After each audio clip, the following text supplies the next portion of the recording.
What's going on YouTube? JT is Reborn here, and welcome to another edition of my DC comic book reviews. And in today's video, we're going to be talking about the newly released Deathstroke Issue 47. I can't remember the last time I actually recorded like a video for a comic book review on the day of, so this is kind of a rarity. I'm actually kind of excited now. But yeah, so I read Deathstroke Issue 47 twice today because after reading it the first time through, I had no idea what was going on, and then I read it again a second time. Things were just slightly more clear.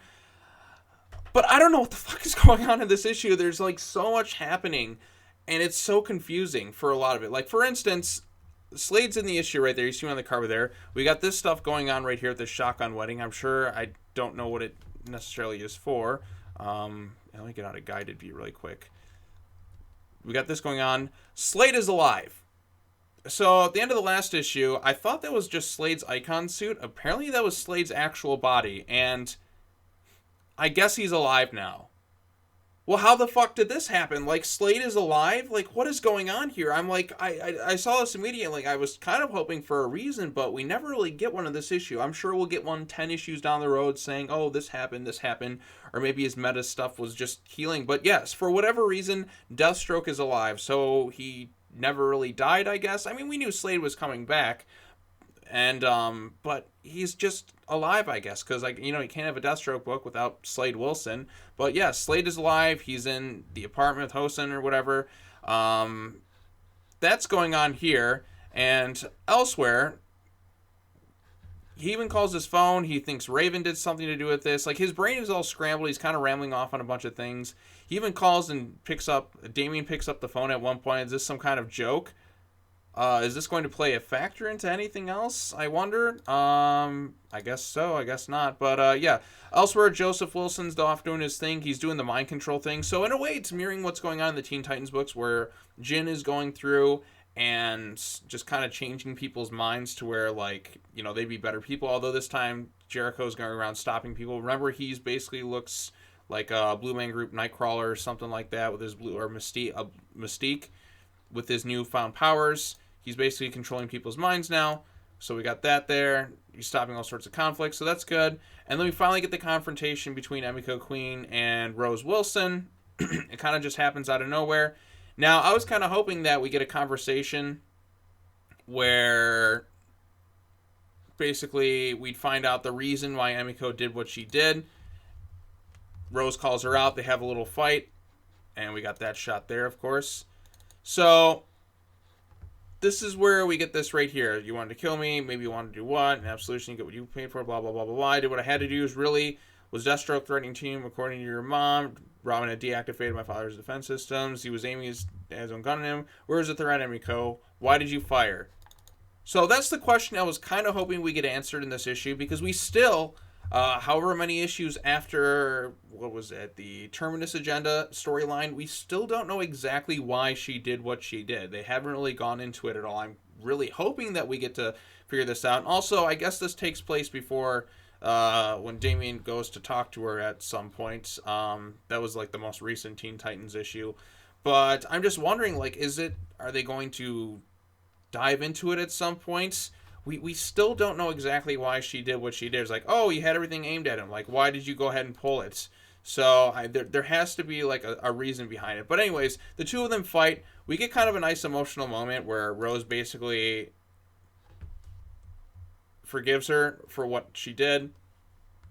And we get kind of this emotional moment. It's the first time I've actually seen her like break down, like, in God knows how long. Like, it's the first time she's shown any emotion outside of just being cold-hearted. Like, it kind of breaks her. Like, she forgives her. So I thought that was a very powerful scene.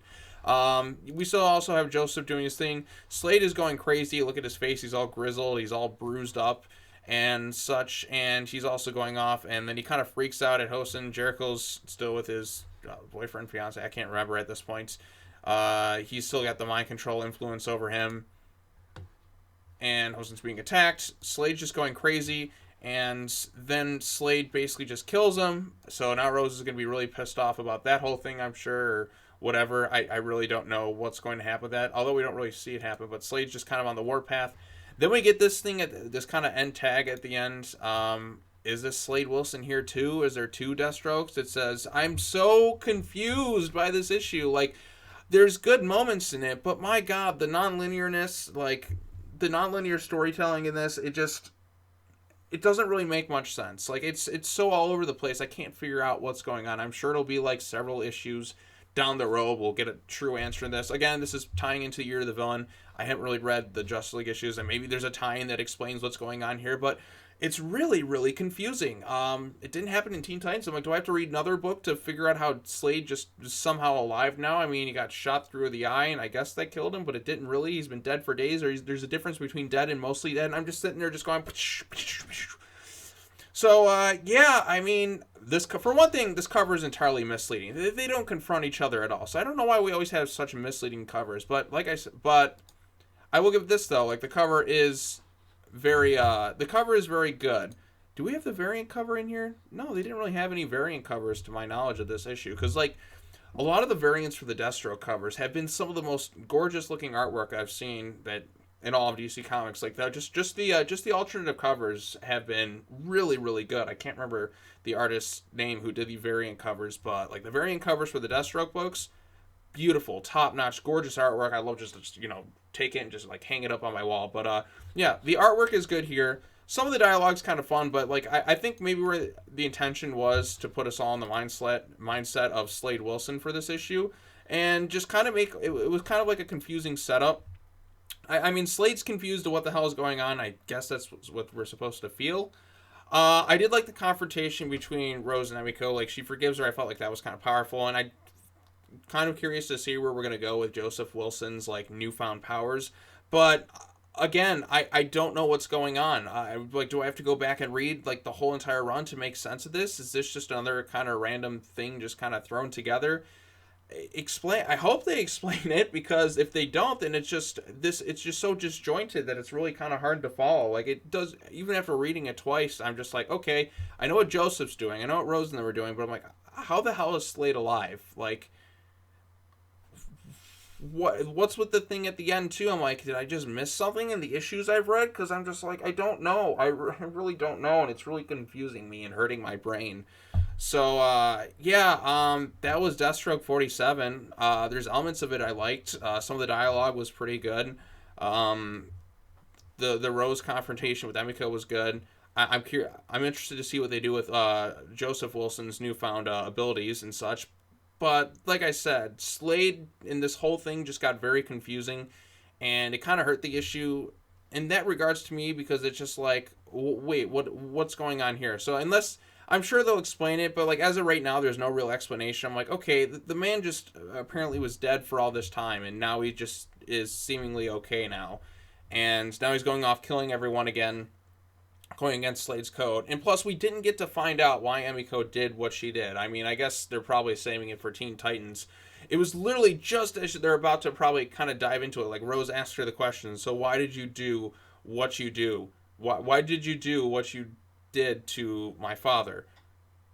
And then like some other people come in, just kind of cut them off as they're fighting. I'm like, oh damn it, that sucks. But it was cool to see them actually interact for the first time and fight with each other. I guess, like I said, this takes place before the most recent Teen Titans issue, when she was just kind of just standing off on her own and such. But yeah, Deathstroke 47. We only have 3 more issues left until we hit issue 50, so I'm excited to see what we do with that one. We're in September now. And then soon we're going to, I think, was it issue 47? 48 is October, 49. Yeah, so issue 50 will be by the end of the year.